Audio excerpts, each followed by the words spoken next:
Welcome back. And today's topic is the further discussion of optimization methods. I'm going to use largely the slides in the Jupyter Notebook today, because we are going to run codes and look at how we can implement things. But I will jump occasionally back and forth to the whiteboard. As we mentioned yesterday, the central part of all machine learning is actually the optimization problem, where we try to find the best parameters which allow us to minimize a specific cost function, which hopefully represents in the best possible way the scientific case we are exploring. And I'm just going to scroll down a little bit. And yesterday, we put a lot of emphasis on the standard gradient descent, which you might call the kind of poor scientist's method, where we have a fixed learning rate. And many people do actually simply use this learning rate, as we saw here. We have this parameter gamma, and simply make a grid of learning rates and run the calculations with specific learning rates. So one of the things which we also saw yesterday is that, like in this case, if we highlight this piece here, which is not the most efficient way of writing it, because I'm just putting in tons of iterations and I don't have a stopping criterion. This method here requires that we calculate for linear regression the whole gradient. And doing the whole gradient means that we are running over all the data points. So this matrix X is a matrix of dimensionality n, the number of data entries, and multiplied with the number of features. So typically then, when you do the transpose, then you're summing over all the data entries. So if you have 100,000 data points, you're actually summing over 100,000 data points and doing a matrix multiplication. So the method which we also discussed yesterday was where we started to look at was stochastic gradient descent, which aims at reducing the number of floating point operations when we calculate the gradient itself. So I just want you to have these two things separated. So let's, before we dive into the examples here, let me just go back to the whiteboard. So what we are dealing with is a problem of the type. So let me just write it down here. So we would have a iterative procedure of beta of k plus 1. So this is iteration k plus 1, based on the results from the previous iteration. And we have a minus a gamma. And this can be calculated in an adaptive way, or we can just have a brute force formula for it, where we can have a linear change, we can have an exponential decay, or we can use these adaptive methods, which we're going to discuss a little bit today. And this is then multiplied with a gradient, where this takes as input the previous value. So one thing which we are going to deal with is you can do a standard gradient descent. That means that you run through the whole data set and calculate the gradient as it stands. And you perform matrix vector, matrix multiplications. Alternatively, you can then split things up in what we yesterday called batches or mini batches, and they contain less data. So that means that when you perform the operations, you actually do less floating point operations. And the hope there as well, since we are going to place ourselves randomly in the data set, is that then you may be able to catch a global minimum instead of just a local minimum. Or worse, if you're stuck in a saddle point, these are delicate places where you can actually waste a lot of CPU cycles. So the idea of picking randomly a subset and then recalculating the gradients, then picking randomly a new subset of data and calculating the gradients, this is a way to reduce the floating point expenditure, the number of cycles you want to use, and two, hopefully be able to catch a global minimum if that exists. So we have these two methods, and normally people would tend to use stochastic gradient descent with batches. Stochastic gradient descent. And just to remind you of the acronyms which we had, so we use GD for that one. and then we have SGD. And this is normally always done with batches, with mini batches. And that introduces new parameters. Then the other thing which we typically would do is to change the learning rate. So one of the recipes, which is what you might call a brute force recipe, is just a constant for all the calculations you run. And then you would have a grid of values, and you would repeat the calculation, and you would pick the one where you have the best accuracy score or the best score, depending on what kind of fitting you're doing. So you have a constant where you just run with a gamma, and you set up an array, and you just repeat the calculations. This is what we normally call the brute force calculation, and many practitioners actually stay with that. And you do just a plain grid search. Then, as we discussed yesterday and the day before, you could have something which is called a linear approach, where you change it according to the number of iterations. And then you would have a gamma of k here, where you now have something like a 1, and there is a parameter, obviously. So the set of parameters which pop up are going to be quite many. So alpha is becoming a parameter. You multiply that with a gamma 0, which is your initial value. And then you have plus alpha times a gamma of tau. And these are fixed parameters. So typically this alpha is now given by the number of iterations divided by number tau. And this tau is actually the number of iterations. This is actually a number which you typically need to fix. And this gamma of tau is a constant, which you also fix. And many practitioners, they typically fix this one to be 1 divided by 100 times gamma 0. You have another one, which is called the exponential one. You can have a learning rate which gets adapted according to a formula which goes like this: 1 plus k, the number of iterations, multiplied with this parameter gamma of tau. This is an one scheduler. I mean, there's nothing magic behind these ones. So these are just formula which you are using then to just change the learning rate as a function of the number of iterations. And if you look into the literature, you will find a plethora of these kind of schedulers.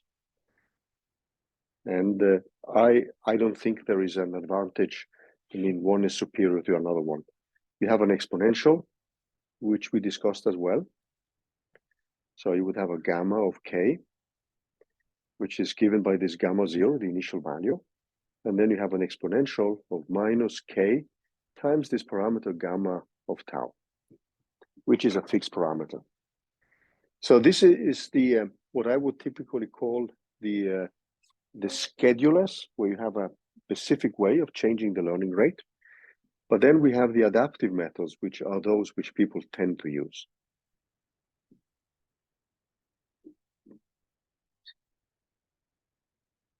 And the adaptive ones, there's one which is called ADAGrad. And this works well for convex cost functions. The root mean square propagation, or RMSprop, which is one of the other adaptive methods. And then we have the final one, the one with the enormous amount of citations, ADAM, which is one of the more popular ones. So you see now that the jungle of methods is increasing. And if you can make progress, if you can come up with something, and as I said 2 days ago, this is really a place where you can become famous. And as I said, ADAM, the method, it was proposed in 2014, and it has more than 120,000 citations. So it's the any kind of further advances here is something which is to the benefit for a huge community. And if you look at all the practitioners in machine learning, this is something which is extremely valuable. Now, you will even see statements in the literature where people say, in this case, I used ADAM, it works better than root mean square propagation. We don't know why, but we picked this one because it works better. Normally, people would say that stochastic gradient descent should work better than plain gradient descent. but you may find conclusions stating that gradient descent works better than stochastic gradient descent. We don't know why, but it works better for this data set. And there's still a lot of math to be explored in these cases. And in the problem which you often face is that your data set is multidimensional, which means that it's very difficult from the beginning to actually see what kind of properties the cost function has, whether it's a clear convex function or whether it's just an ugly multidimensional beast. So these are things which unfortunately mean that you have to run several different tests. You will also see that when you come to deep learning methods, people use also different activation functions. So you have a huge set of parameters and functions to explore in your optimization of the data. And then clearly at the end, you pick the one which fits this data set best. So the kind of standard approach in all of machine learning is that you try different methods. So if logistic regression, which we discussed, which is pretty simple, does a good job, there is no reason in wasting tons of CPU cycles on a deep learning method which gives you the same quality of the results. So this is a kind of balance which you guys have to strike. Okay. So these are the basic things. And what I wanted to show you now are just some implementations. And then we are going to move on to these more advanced adaptive methods, which try in a way to keep track of the information about the Hessian matrix, or in a way, a kind of pseudo information using the gradients. So let's go back to the Jupyter notebooks here.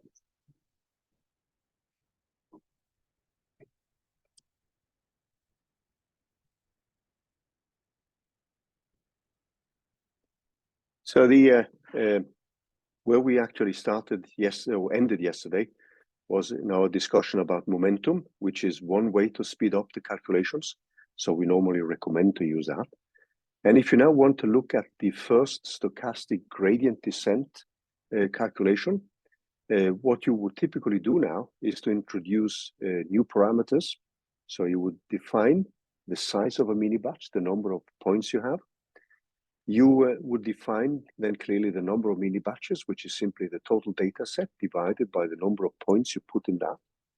Like in this case, it means that you have 5 data points in each mini batch, which means that you have 20 in total. So you're going to loop over all of them.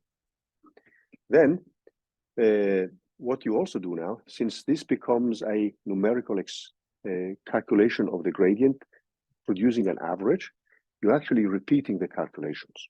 And this repeat is now labeled typically in the literature in terms of a variable called the number of epochs.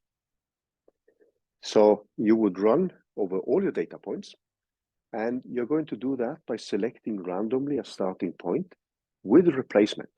This is actually a big issue, whether you should do replacement or not. So that means that you can pick the same data set, the starting point, several times. It's like with Bootstrap. And there is a big debate in the literature whether you should do that or not.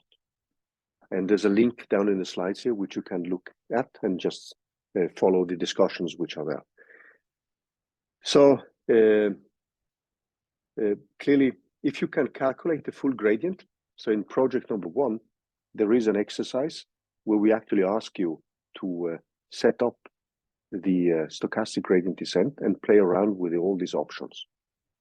And then you can really get some kind of feeling of how these methods behave.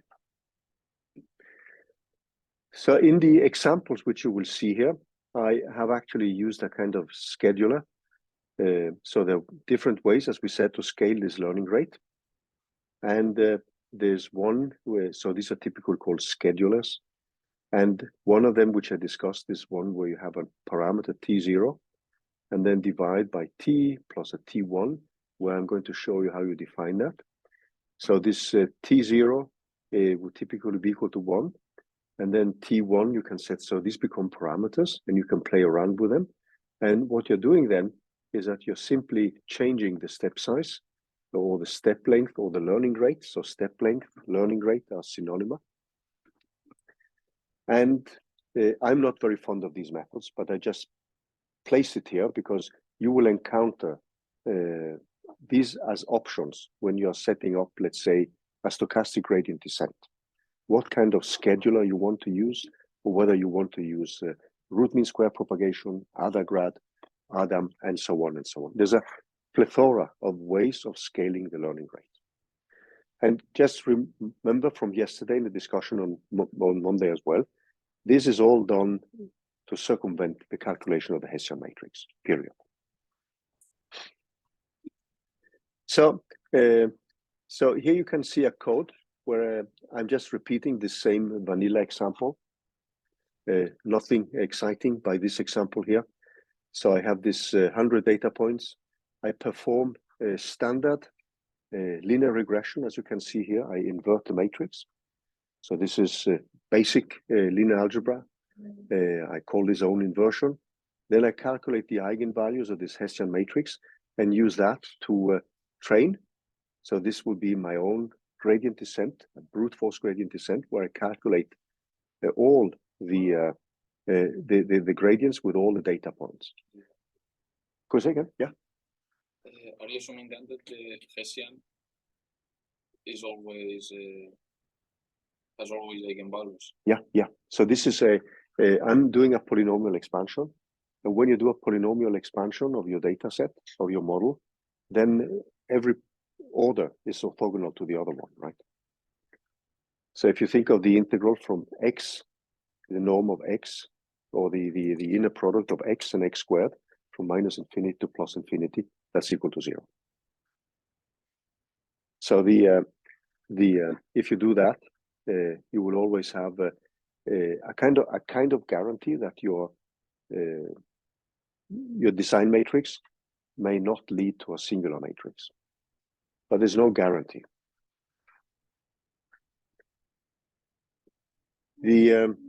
So this is just a plain simple exercise where I actually tested that the matrix is well behaved. And here now what I do is to simply do this basic stochastic gradient descent. And the thing I want with a primitive learning schedule. And what you see now is the following. So I pick a random starting point. This is done here in this random index. So I have a loop over the mini batches. I have in this case 20 mini batches, and I calculate the gradient for just 5 data points. Now your gradient, instead of dividing by the total number of data points, you have to divide by the number of data points in the mini batch, which is m here. And here you see this is a gradient. And if you now look at this one, what this means is that I can actually pick this random index again. So this is normally called with replacement. So you put it back again, and then you can pick the same starting point. And there is actually a long discussion, and I invite you to take a look at that and then replace or not. And if you follow this thread here, there's actually a discussion whether this is the correct way of doing it or not. So people haven't settled upon that. So this is one of the ways of doing it. So the method is pretty simple. And now you see my data point starts at this random index, and then it ends at the final data point in that mini batch, which is now labeled by this M here. Does that sound okay? So this is the typical implementation of a stochastic gradient descent, what you see here. Now your results will depend on the number of epochs. So you're going to play around in this first project with different epochs and different size of the batches. And you will typically see that the results will stabilize after a certain number of epochs. And this is the kind of things which one needs to explore. So when you get used to that, you will see that there's a kind of rule of thumb that the number of epochs should at least be something like larger than 20 or 30. Yeah. Sorry again. It is not then sure that you go through all the data if you use many batches, as this case. So in this case, you can go through all the data. You can, yeah, but in this one, yeah. No, I mean, as is random. Yeah, but since you rerun this with many epochs, it's very likely that you will go through all the data set. But you could risk that you pick the same random index. So this is just a random number generator, but it's very unlikely. So if you use most of the standard random number generators, you typically have like this randint. I think this is, it's used this Mersenne random number generator, which produces 2 to the 19,000 different numbers. So it's very unlikely that you will pick the same number.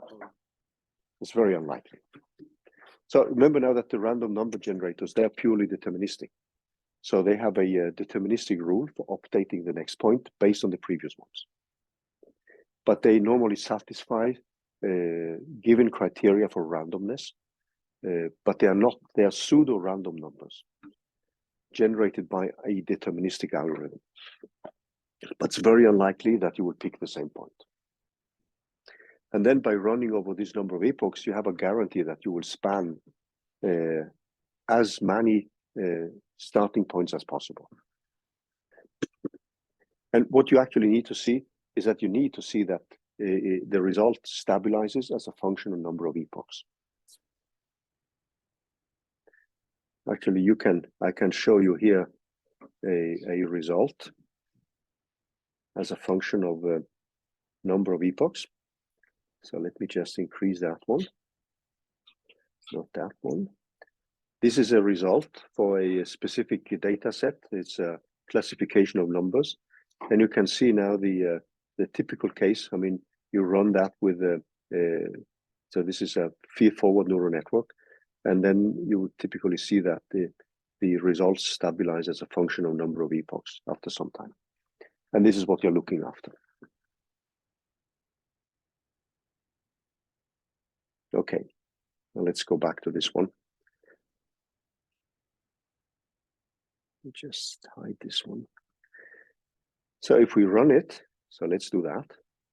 So what you will see then is the result from the own inversion and the result from own gradient descent. So I basically get the same. And then the stochasticity, which introduced in the stochastic gradient descent. So in this specific case, I'm comparing with a problem where I only have 2 parameters. So this is normally what we call a baby case. And stochastic gradient descent is an overkill here because it's always going to calculate an average of a gradient. However, when you have more data points, this is when methods like this kind of stochastic methods, they have their advantage. Because if you run through the whole gradient descent, then this will take a lot of time. And when you take the averages, this is something which normally benefits methods which are, or problems which are high dimensional ones. And in this case, but you see that you're getting results which are not that different. Later, I'm going to show you how you can change this by using these adaptive learning rates. So in this case, we had a primitive scheduler, and that's also something which influences the results. So I hope you see the wood for the trees, because there are so many different parameters here that sometimes one can really get lost. What is what, and what should I do? Any questions so far?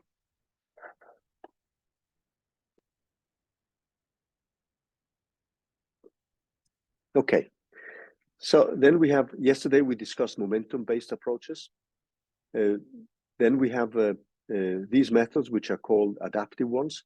So let me then just go back to the whiteboard and just discuss these methods. So you will find some discussion of it here, and then also the Adam optimizer. But I just wanted to go through them on the whiteboard.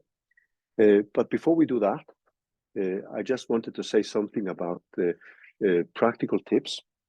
So before we look at these methods, I just wanted to say something about practical tips, but also automatic differentiation, because I'm going to use that when we are now calculating the gradients.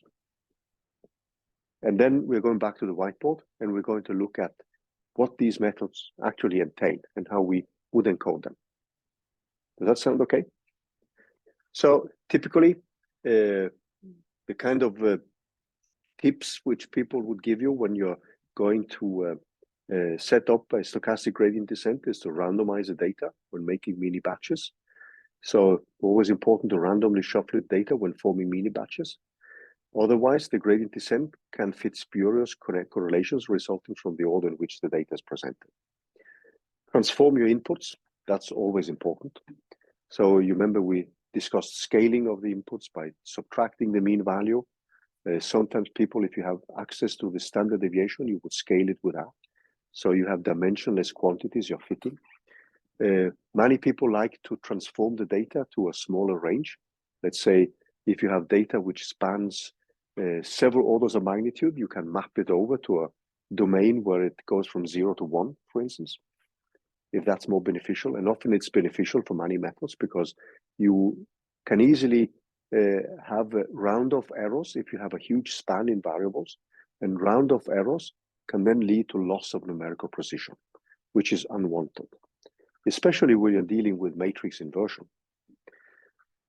Then what you also need to do is actually to monitor the out-of-sample performance of your model on a validation set. This could be a small set of the training data.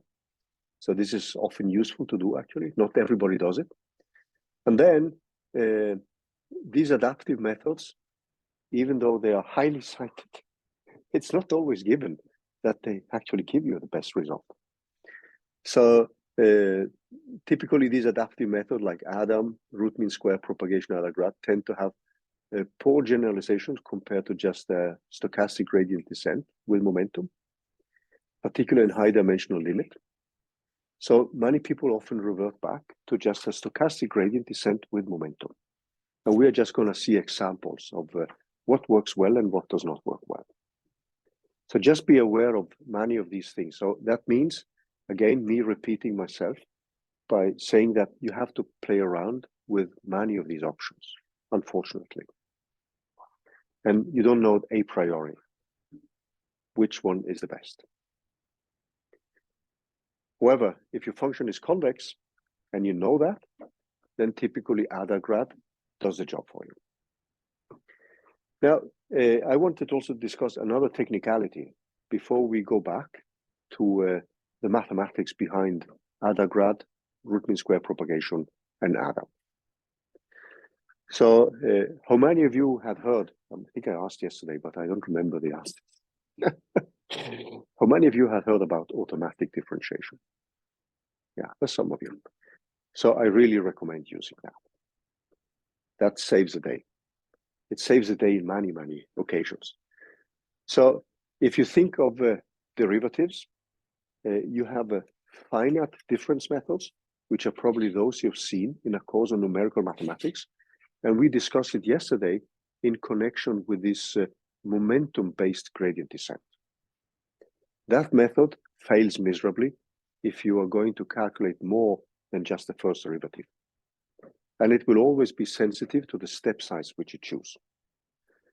So if you rely on precise calculations of derivatives, don't use finite difference methods. Another thing which is very tempting to use is obviously to use symbolic differentiation. So many softwares like SymPy, they translate a symbolic manipulation into C++ or Python code or Fortran code, if you like Fortran, and other languages.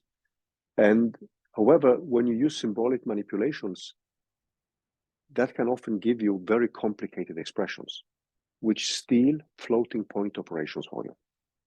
So it doesn't necessarily optimize a polynomial calculation. So it would typically give you a polynomial, but it doesn't give you the polynomial in the most optimal way for numerical computations. So symbolic manipulation is nice, but it can often give you very lengthy expressions, which are computationally inefficient. Then what you could do is to calculate by hand. That's a very, how to say, worthy enterprise, but it's going to be time consuming.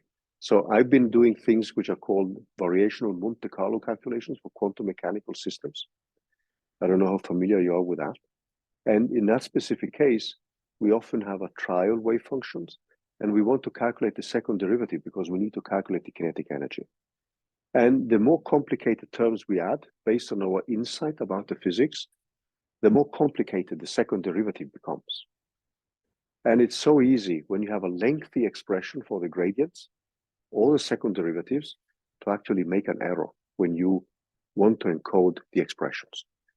And I can tell you, we had students who spent a month on finding a stupid error because they just interchanged two indices in the calculations of derivatives. So this is, it's very error prone. And if you change your function, then you have to go back again. You go down deep in your basement.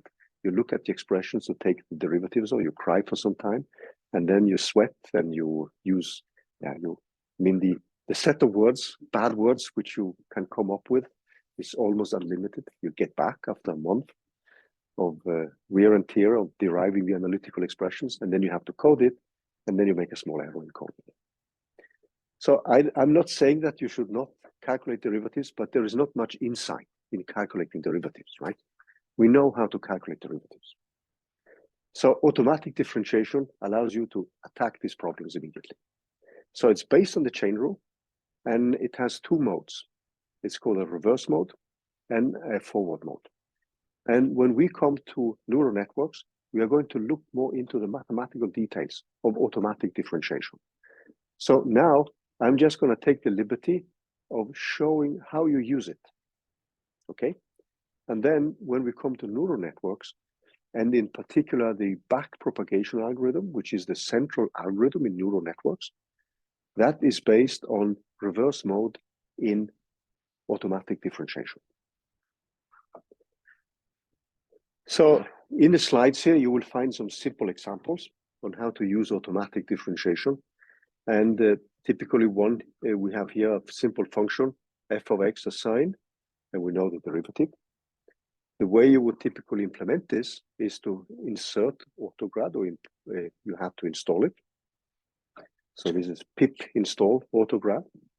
Nowadays, people would use JAX, J-A-X, and I'm going to show you examples of that later, how you can use that. I normally recommend using JAX instead of AutoGrad, which isn't any longer being updated at the same level as JAX.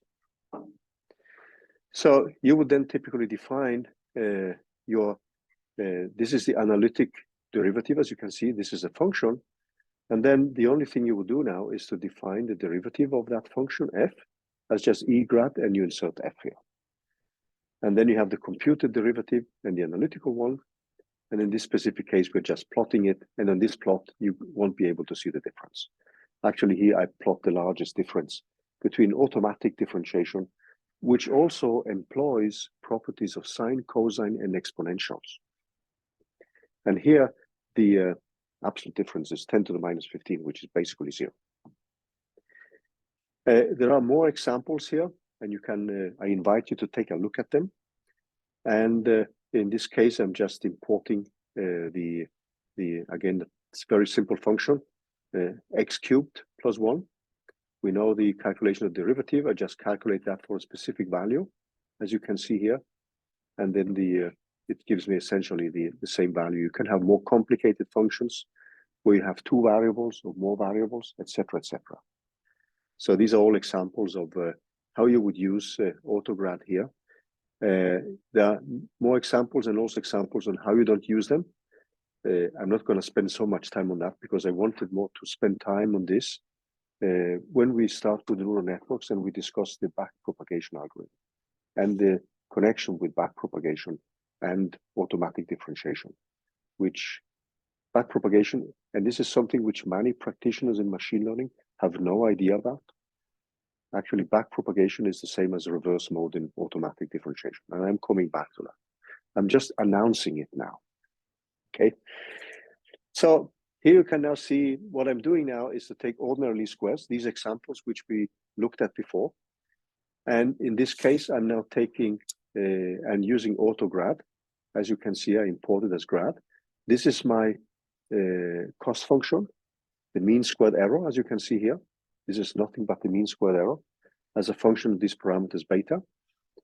I still have the same dull data, which you've seen again and again and again, nothing exciting here.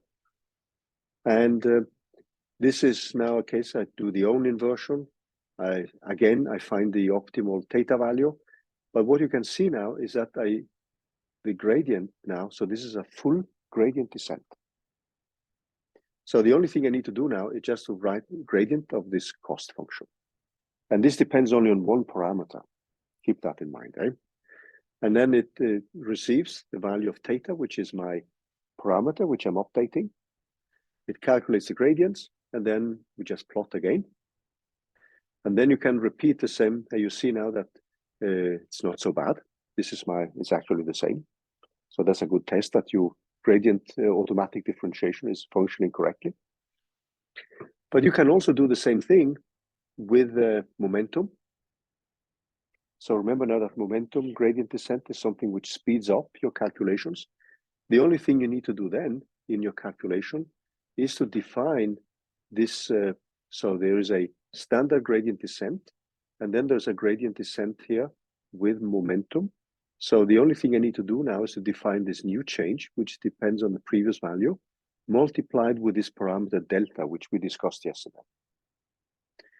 And then the theta value is given by the new change, and then I put the change equal to the new change, and then I keep going. So if you look at the results here, what you would see now is the iteration. So this is the exact result, and in this case, I've taken away the noise. So just for simplicity. So we know that then the intercept is 4 and the slope is 3. And you see now that what I'm doing now is to calculate the gradients. And you see in this specific case, after 29 iterations with standard gradient descent, my gradient is not exactly equal to 0. So I would actually need to have more iterations here.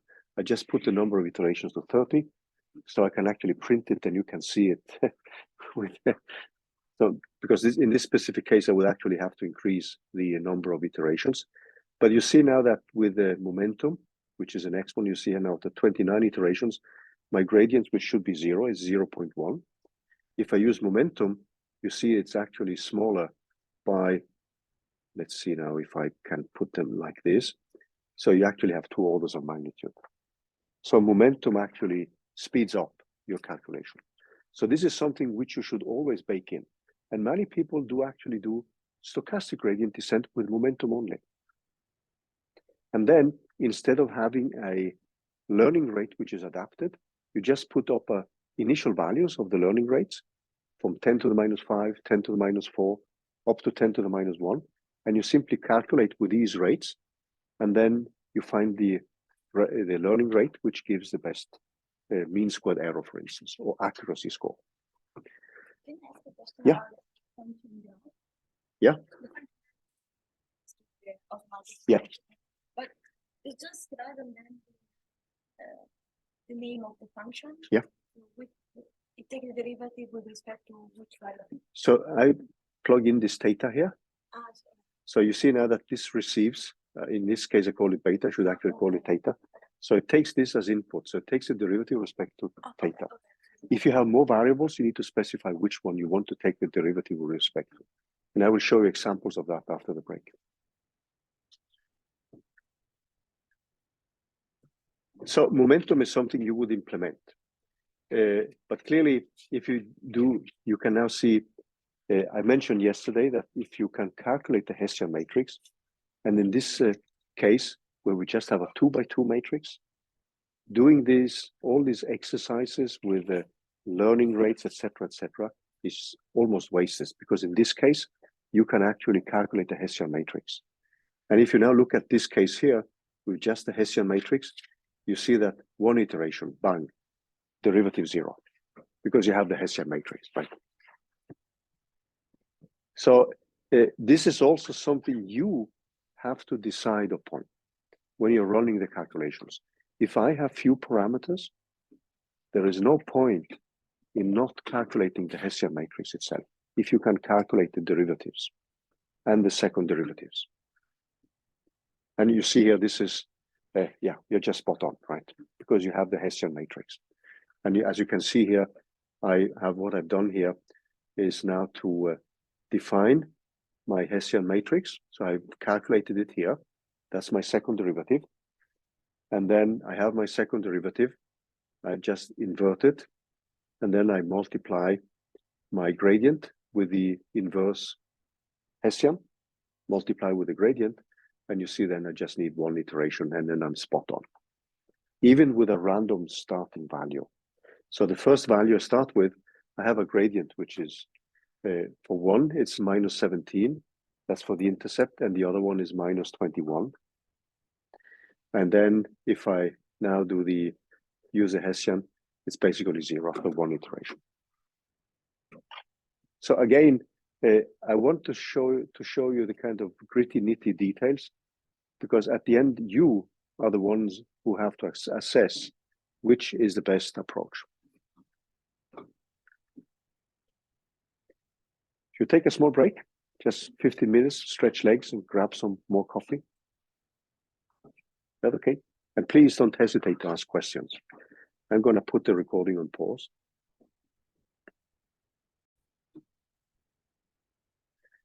So what I wanted to do now is to, after some simple examples, which we have seen here, I wanted then to jump into these adaptive methods, which are widely popular.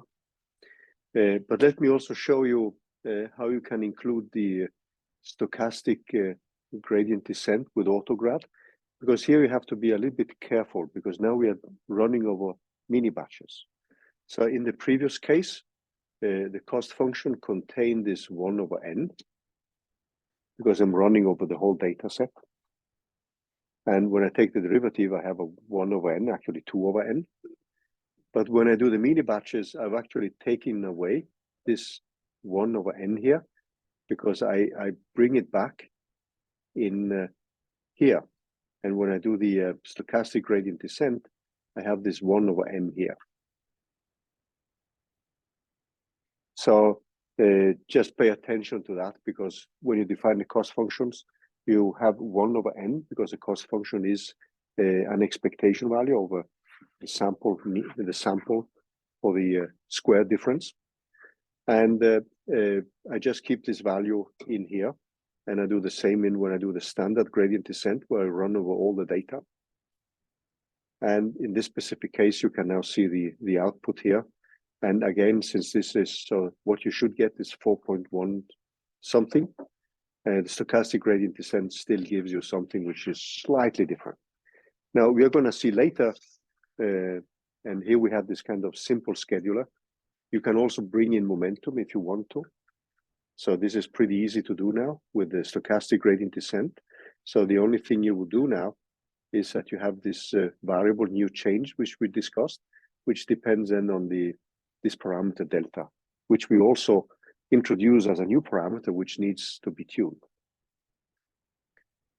So, and how much you want to weight the previous iteration is something which you have to study. And then if you run it now, in this case, you see again the quality when you do the stochastic gradient descent here. And as I showed you before the break, when you do the stochastic gradient descent, you have to check that the results stabilize as a function of epochs, and obviously also the number of batches which you have. So what I'm going to do is to show you the same case when you do this ADAGrad, and then I'm going to go back to the whiteboard and show you how you calculate how you define ADAGrad.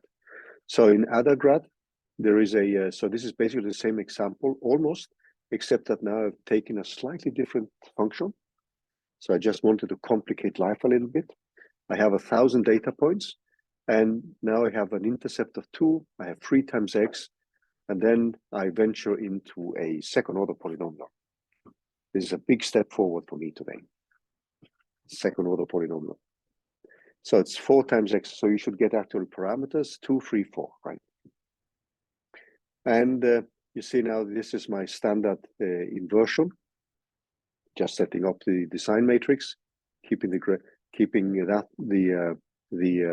intercept, and now I define I have a training gradient, so I take the gradient of the cost function, and in this particular case now I have to be a little bit careful also, because I have, if you see here, I have 3 inputs, so you have to decide which input you're taking the derivative with respect to. So I transfer y, x, which is a design matrix, and then it's obviously theta. I want to calculate the derivative with respect of. And you see now that I'm setting 2 here, because you count 0, 1, 2. So 2 is the third variable. And then in this specific case, what I'm doing now, I'm actually calculating something which is given by the gradients squared, as you can see here. And then I take my original learning rate and I have an update which now contains the gradient times the learning rate. So if you take away what comes here, that is plain gradient descent, okay? Stochastic gradient descent, nothing more than that. But now I have a scheduler which now contains a delta here, which is just to avoid division by 0. So it's simply put in there in case this quantity is 0. And then I actually take the square root of this quantity, which is the accumulated gradient.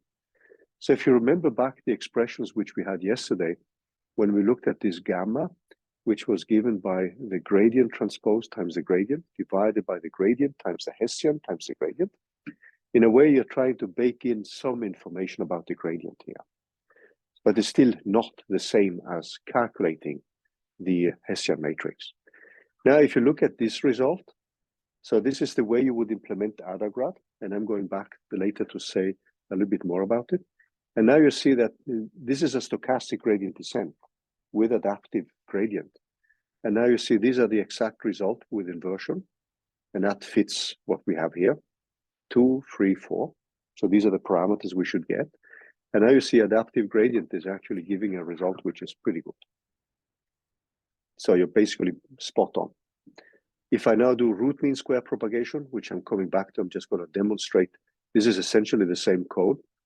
In this case, I'm getting even better.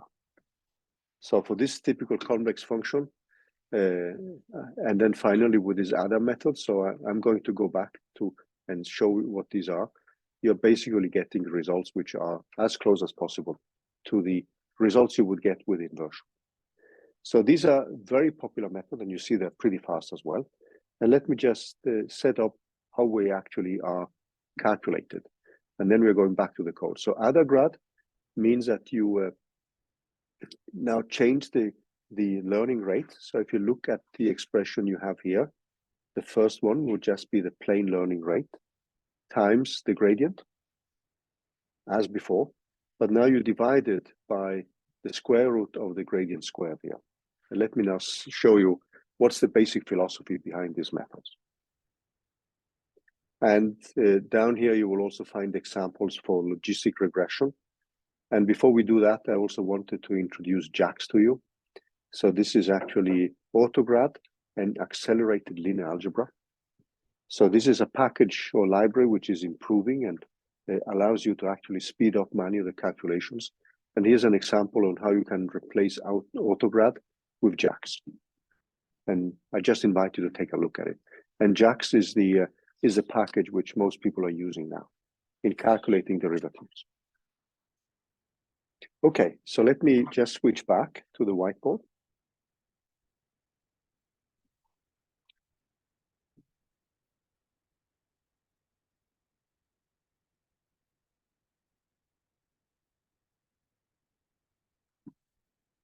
So let's look at this ADAGrad,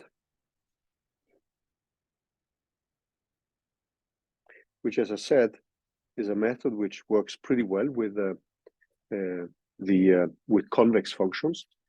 So this actually is a method. So if you look at the algorithm here, what you would require. So I'm just setting up the algorithm for you.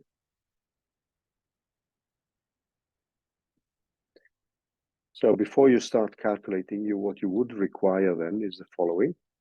So you need to have a learning rate. This is an initial one, which we call gamma 0.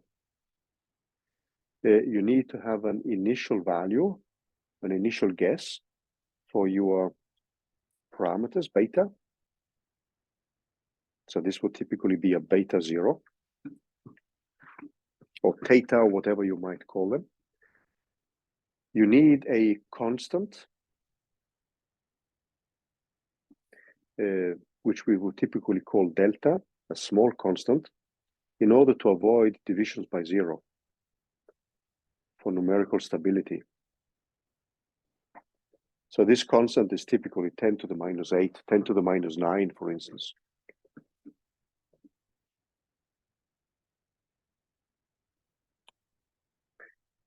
Then what you would typically do, and as I said, you can also do this with momentum. So you can have ADAGrad with momentum if you want to. So this is something which you can add to it without any problems. But let's do it without momentum. So then you would have a while loop while stopping criterion is not met. And if you looked into the codes which I had, I didn't put in a stopping criterion. So you would typically then take the difference between the previous values and the new values. And if they don't change by a fixed parameters, you would stop.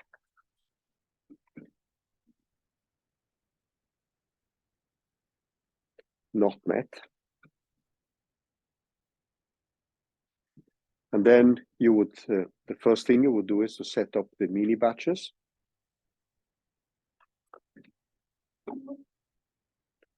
So if you're doing a stochastic gradient descent, if SGD,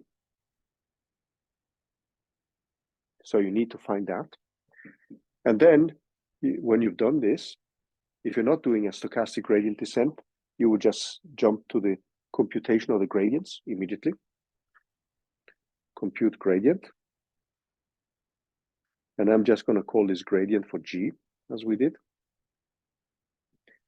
And then the next thing is that you accumulate the squared gradient.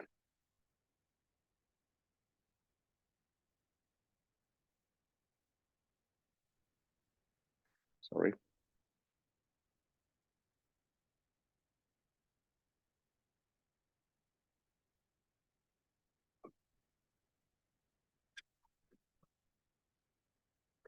So I'm just going to call this for an R. So you have an R is equal, so this is a I plus 1, the previous value, plus G. And normally you would call this, define this in terms of the Hadamard operation. Are you all familiar with the Hadamard multiplication? Everybody? No. So this kind of sign, if you have two vectors, so you have a vector, suppose you have a y times x, the Hadamard multiplication. Suppose now you have only two components, y1, y2, and you write it like this, of x1, x2. This is the same as a new vector with, so it's a component-wise multiplication. So it's a y1 times x1, and then it's a y2 times x2. And in Python, you actually implement that by just this plain multiplication sign. So if you do a plain multiplication between two vectors in Python, so you normally know that if you take the, if you use this sign in Python, x, that means that you then are performing a vector times a vector multiplication. If you, on the other hand, so you should not use this, but you would simply use this, that performs the Hadamard multiplication in Python for you. So you would accumulate that, and then the next thing is actually to compute. What you would compute then is gamma 0 divided by this delta plus, so this is this small parameter, divided by the square root, and this is again multiplied with the gradient. So this is now, if you look at the expression which we have here, this is now your adaptive learning rate.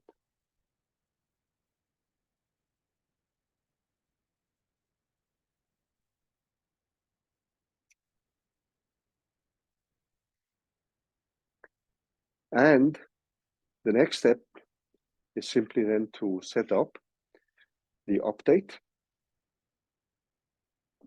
And then you have beta of I plus 1, your parameters of minus gamma 0 divided by this delta plus the square root of R multiplied with G.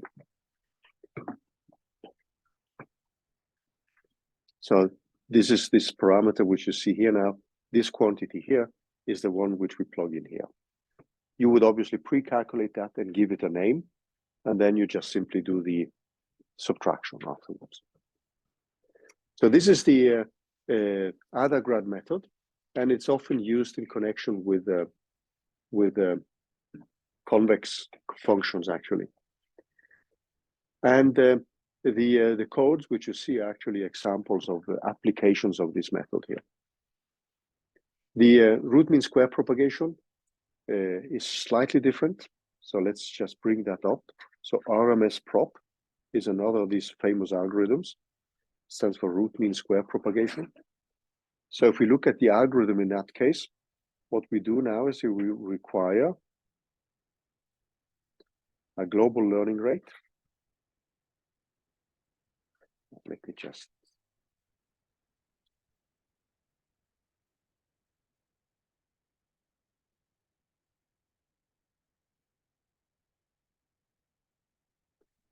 gamma.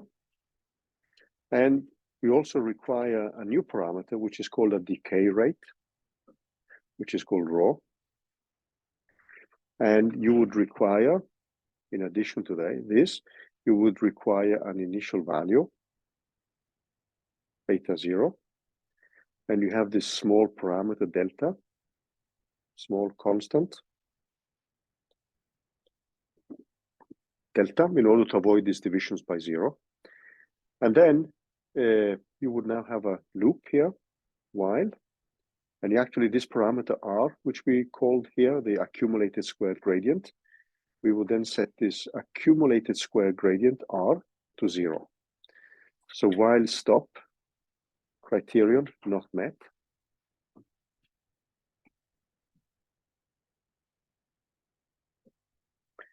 Then we would, in case we do a stochastic gradient descent, SGD. So you're not limited to do stochastic gradient descent. You could do a plain gradient descent. So SGD, then you need to set up mini batches and run over the epochs plus epochs. Else, if you just do a gradient descent, you just jump into the calculation of the gradients. So compute gradients. And that's where ADAGrad, automatic differentiation, comes in.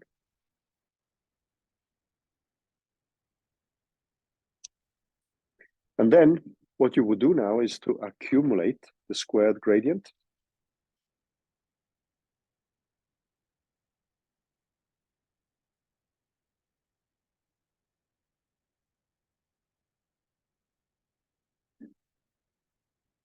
So you would have now this R.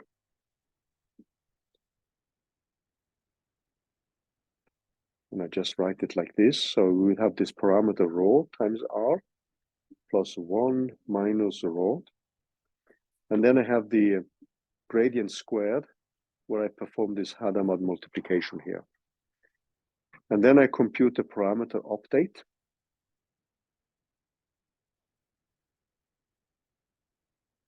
So in a way, what I'm doing now is actually to weight the previous gradient with a parameter, which I call for rho. So and again, this brings in some kind of memory, and it looks like a momentum-based method here.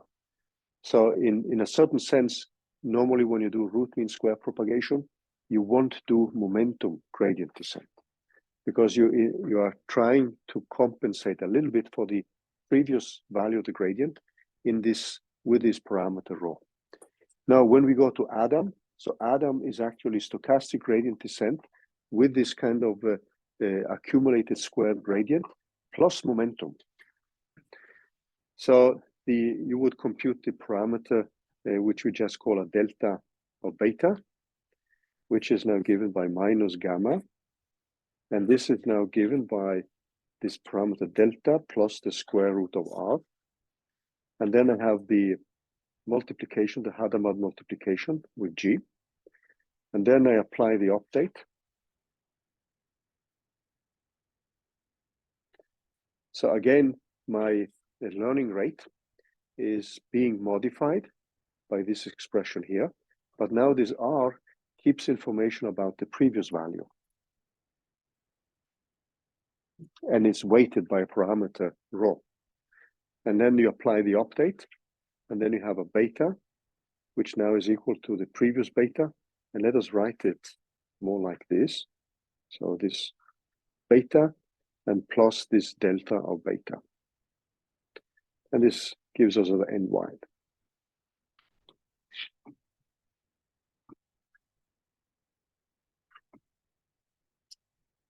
So you can include momentum here, but then you would include the momentum update at this stage, which you see here, not at this stage.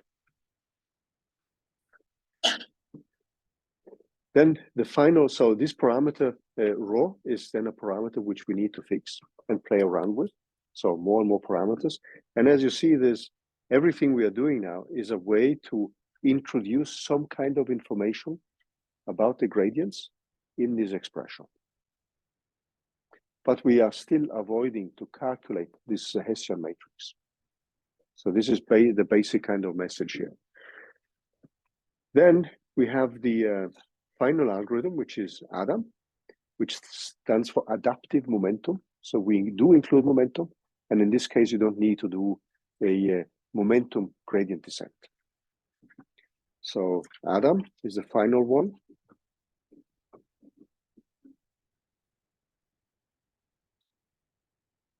So that stands for adaptive momentum.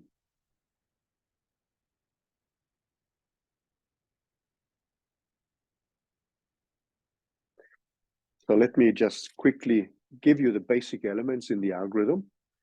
So we would require the following parameters. So we would have an initial learning rate, or step length, as many people also call it, because that's how fast your gradient is stepping. So you will often see this being used as synonymous, learning rate and step length. And we just have a gamma 0. And often people actually initialize this with a value like 10 to the minus 2 or 10 to the minus 3, which are tend typically to be optimal values. And then you require a new parameter, which is an exponential decay rates for the momentum. So momentum rates. And actually for this last one, I don't have a deeper understanding of what these parameters are doing mathematically. So I'm just listing the method for you. So you would have two parameters, rho 1 and rho 2. And the canonical value, which many people have settled on, is that this rho 1 is 0.9 and this rho 2 is 0.999. This is general. Is this general? No, this is just the kind of values which people agree upon, which seem to work for many applications. I don't know why. So I have to be honest with that. It's a kind of general. Yeah, it's a kind of wisdom accumulated by many practitioners. And you will often see this kind of guidelines in the literature that there seems to be an optimal parameter based on these and these applications. So the literature still is at this stage. I mean, it's often you don't have this kind of deeper mathematical, a rigorous way of saying that these are the values you should opt for. So there's a lot of error and trial here. You would also initialize, you need to initialize your parameter beta, initial beta 0. You need also to set this, there are additional parameters which we need to set up. So we have a parameter S and R, which are typically initialized to 0. So the algorithm goes as follows: while you have a stop criterion not met,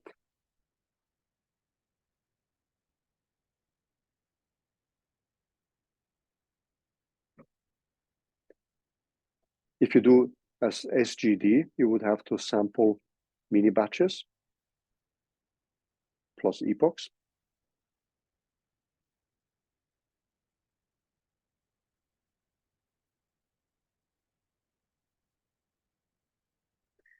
Then you always compute gradients. That's the next step, comes immediately.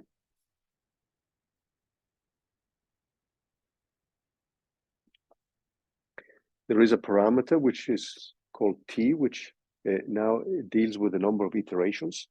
So you update your iterations to T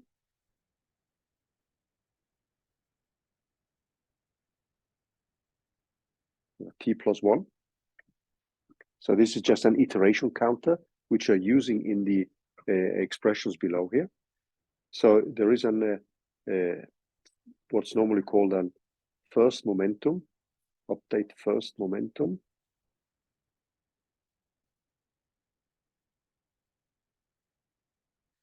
And this is this variable S, which is then given by this parameter rho1 times the previous value plus 1 minus rho1 multiplied with a gradient.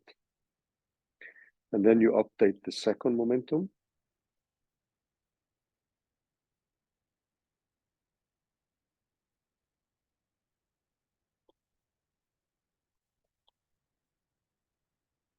I still have to understand what this implies mathematically.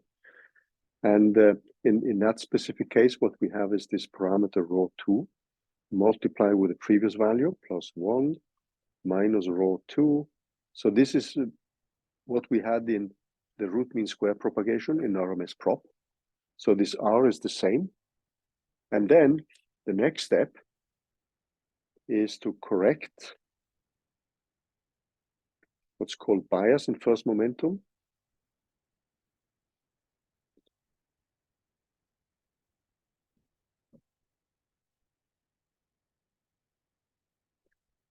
So we have this parameter S gets corrected by S divided rho by 1 minus this rho1 to the power of T, where T is the number of iterations which we've been doing.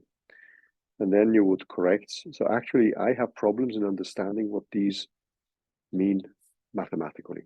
I don't have a good explanation for that. And second, so I'm just listing the recipe, which follows from the paper. And this is an R. 1 minus this rho2 to the power of T. And then you compute the update.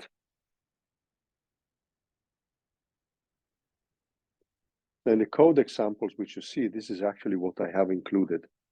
So we compute a delta B is then equal to this minus gamma multiplied with this S divided by this square root of this parameter R plus this small parameter delta. And the final one is just to update beta. So we have beta is now updated with beta plus delta beta.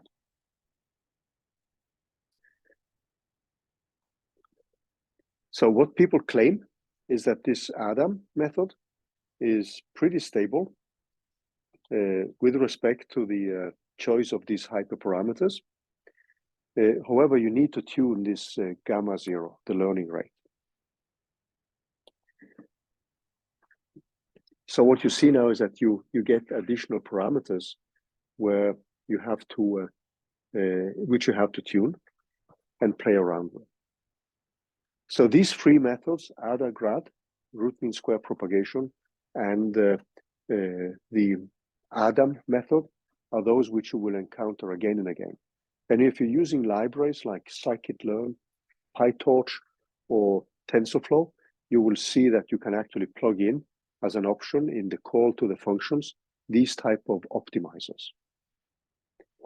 And again, the kind of overarching message is that these are all ways to circumvent the calculation of the Hessian matrix by including some kind of information about your gradients. And as I said, for the ADAM method, I still don't have a clear understanding of what these variables S and R actually are doing. So if you can enlighten me, I would really appreciate that. Yeah.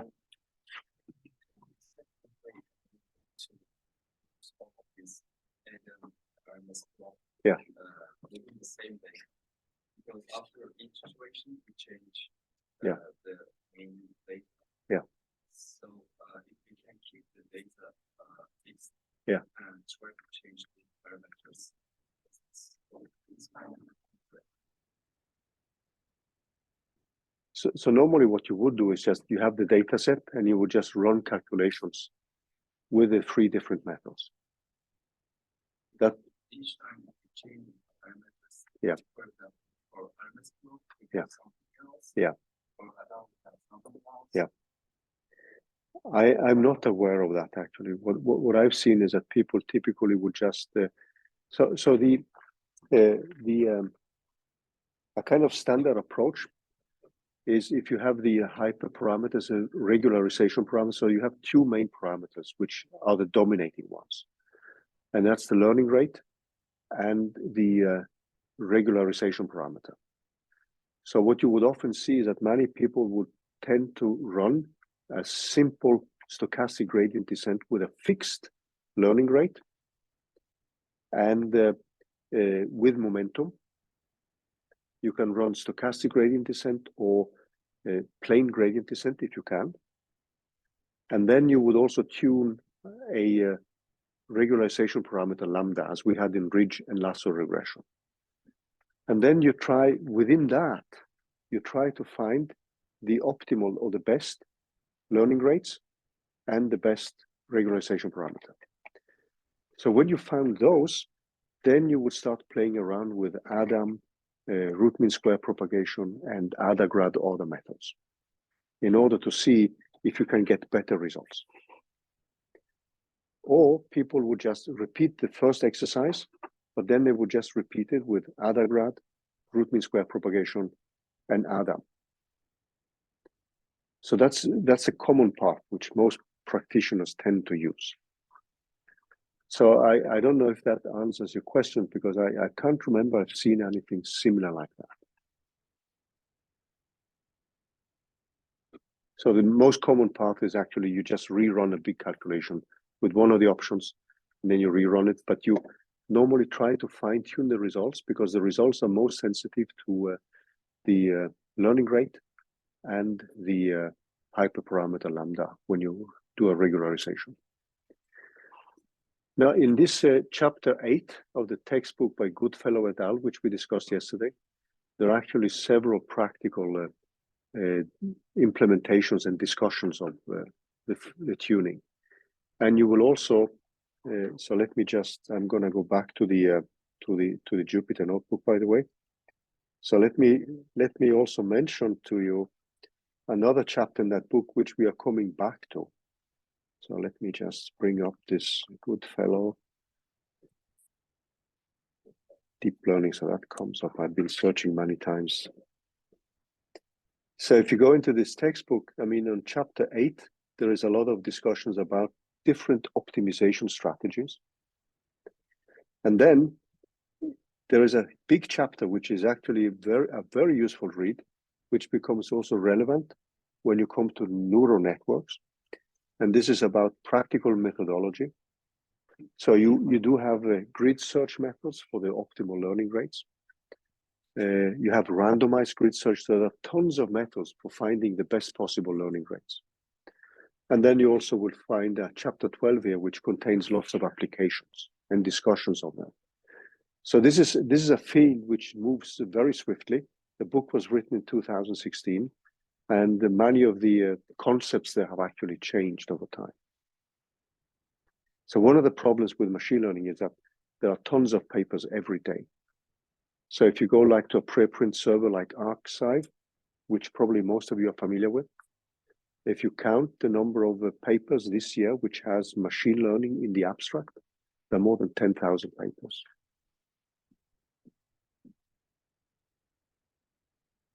So the problem is that at a certain stage, it's almost impossible to stay ahead of what is going on. Okay, so even in my little world of computational quantum mechanics, I mean, I have problems with keeping track of what's happening. Sorry. Anyway, any more questions? So these things which I discussed today, you will find them well described in this optimization for training deep models. In this chapter 8, you will find a in-depth discussion of what we have gone through today, except that you won't find the codes.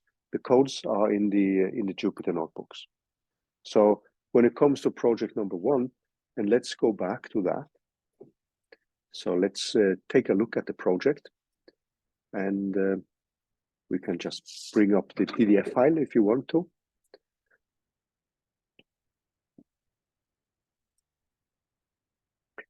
So what I proposed here is a simple data set, but it's in 2 dimensions.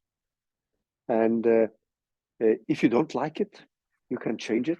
I mean, I don't get offended if you don't like the data sets I propose, because many of you have data sets which may be of more interest for your thesis work. So feel free to change what I propose here when it comes to data sets. So the first part is actually you getting started with so actually there's a code set as well here. The first part is actually you getting started with the standard linear regression with the ordinary least squares and trying to fit this function with that. So that's just a plain implementation of that. You can also use libraries like scikit-learn if you want to, because the matrix inversion here is just to use the pseudo inverse, period. So you should use all the possible functionality which you have in NumPy, etc. You don't need to write a matrix inversion code from scratch. Don't do that. If you wish to also implement automatic derivation from scratch, please do that. And then we want you to look at, oh, there's a typo here, I see. Study the bias variance trade-off and using then Bootstrap, which is the easiest way of doing that. So you get a feeling of when you're reaching overfitting. So this is a kind of statistical analysis of your data. And then we want you to derive the equation for the bias variance trade-off. You can then implement cross-validation. And here, typically, you could use scikit-learn, which actually allows to do that. And that's one of the standard ways of trying to estimate the best possible mean squared error on your test data. Then when you're done with that, there is just a repeat of everything there, but then using ridge regression and lasso regression. And in lasso regression, so ridge regression, it's easy to actually do it yourself by matrix inversion. Whereas with lasso regression, you need to optimize a function where you have an if test, because you're having an absolute value which you have to take the derivative of. And then I normally just recommend to use the functionality which you find in scikit-learn. The final step is actually to write your own stochastic gradient descent. But you can use all the examples I've plugged into these Jupyter notebooks. And then just play around. And if you don't want to use the first function, you can use a much simpler function, as you can see here. But it's more to get a feeling, because when you're dealing with neural networks, I think it's important to actually write your own code for a neural network, because that demystifies what is entering a neural network calculation. And it allows you to get a deeper insight about backpropagation and automatic differentiation, which I think is important because you guys are those who may be developing new methods. And then it's good to have an idea of the pros and cons of what is taking place, and not just be somebody who uses this as a black box. That's my hope. So there's a discussion of that. And finally, you can also do your logistic regression here. And the data set which I propose is just this Wisconsin breast cancer data set. Because when you have your own stochastic gradient descent, it's very easy to actually jump into that one. And if you have time, this is something which we haven't covered, but we will cover it after the winter break. Is about support vector machines. You don't need to do that. It's just optional. There's a tentative deadline. Last year, as I mentioned to you earlier, I mean, I love procrastination. I'm a strong believer in that as a way to gain insights and increase creativity. There's actually an image I wanted to show you. So let me just show you that image. I really love that image. And it's a nice way to actually end our discussions this time of the year. So let me just find the image here. So I'm going to end with that image.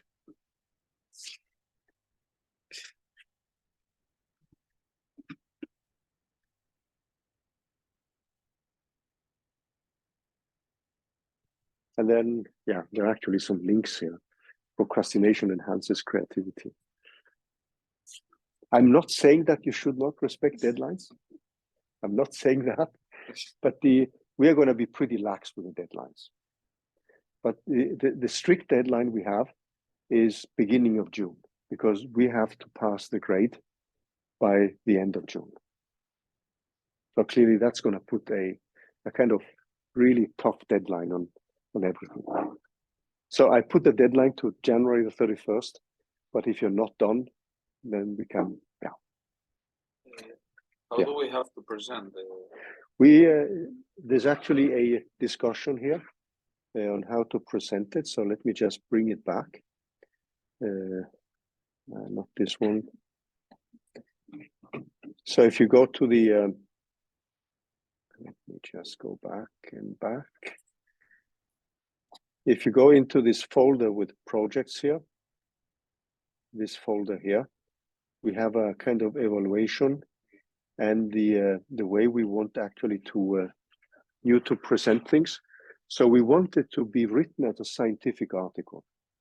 So most of you have already written scientific reports and scientific articles. So we don't want this to be answer question A, B, and C, because that's just like, yeah, it's a little bit boring. So because you're going to run many calculations, and it means that when you run many calculations, there may be some messages which you think are more interesting than other ones. So sometimes people have focused more on, let's say, the gradient descent methods and how they affect the different methods. So the kind of things you find interesting to present are those which would be the main message. And then you can have lots of material in appendices or just a supplementary material. So like when I write papers, I often produce many, many figures, and then I just spread them out and I just watch the figures back and forth, and I say, okay, here's perhaps the main thread or the main message I want to communicate. So we want you to present this as a scientific article or scientific report. And then you would typically have abstract, introduction, formalism, a little bit discussion of the codes, the analysis, conclusions, etc. Now, you're not going to get this kind of grades, so you're just going to get pass, not passed. But it means that you should have at least something like 70 points, a little plus plus. So a crappy report may not give you a pass result, because the threshold is a B. Right? And then there are some general guidelines on how to write a report. But all of you, how many of you have written a scientific paper? Yeah, and you all written a master thesis.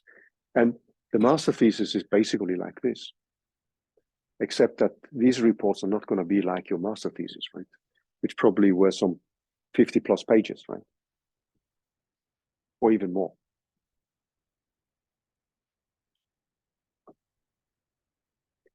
And then we just keep iterating. So after in the new year, in the new year, I wanted to start more with neural networks and deep learning, because that will lay the foundation for the next project. And many of you will probably also deal with deep learning methods in your thesis work. And the final project that's where Anders Kvellestad enters, and he has been more working with Bayesian statistics and Gaussian processes, etc., etc. And that's a very interesting topic for also many of you.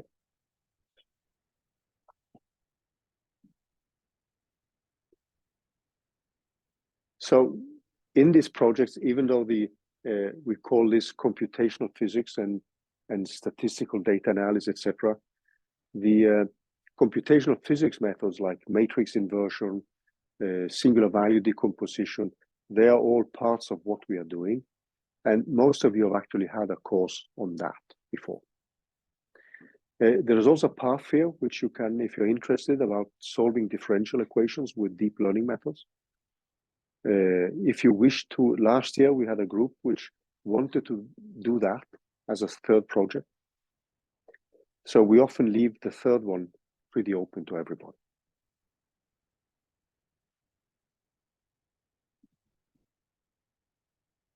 And clearly getting feedback from you guys of what you are interested in is also equally important. Okay, I'm gonna take off the recording here and then just upload everything.